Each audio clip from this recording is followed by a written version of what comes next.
Voilà pourquoi ta boîte dépend encore entièrement de toi, même après avoir tout donné toutes ces années. Reste vraiment jusqu'à la fin. Je vais te donner 3 choses concrètes à mettre en place pour régler tout ça et sans recruter. La vraie raison n'est pas que tu es un mauvais manager. Ben non, loin de là. La raison, c'est que tu as grandi trop vite, mais tu n'as pas pris le temps de restructurer. Je connais ça tellement bien parce que ça m'est arrivé aussi. Eh ben oui, j'ai fait la même erreur. Au début, tu étais seul, tu faisais tout, mais ensuite tu as recruté, sauf que ces habitudes sont encore restées. Ton équipe ne t'a pas remplacé, malheureusement. Elle s'est juste ajoutée autour de toi. Et toi, tu es resté au centre de tout.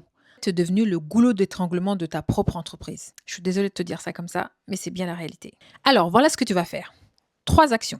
Première action, nomme ce qu'on appelle dans notre accélérateur Coopère un leader opérationnel. C'est ce qu'on appelle dans les grandes boîtes un directeur des opérations. Une personne fiable qui connaît bien la boîte et qui a envie de prendre des responsabilités. Son rôle, c'est de piloter l'exécution de la stratégie.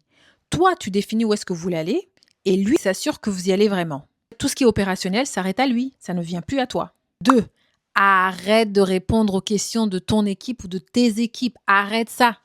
À chaque fois qu'il y a une question, renvoie-les vers ce leader opérationnel ou directeur des opérations, si tu veux. Parce qu'en fait, c'est lui qui va trouver la solution ou les aiguiller vers la solution.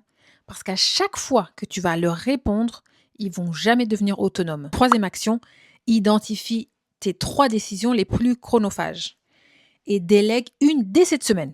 Vraiment, dès cette semaine. On va commencer petit, hein. Je vais pas te dire de tout déléguer tout de suite. On va commencer petit, d'accord?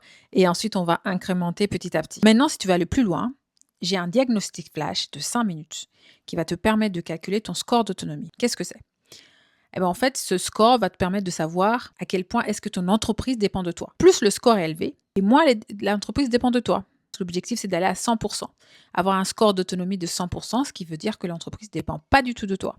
Alors, si tu es intéressé, écris-moi ou contacte-moi avec le lien dans ma bio. Et si tu veux en discuter de vive voix pour avoir d'autres conseils en live, je serai ravie de discuter avec toi et bon courage.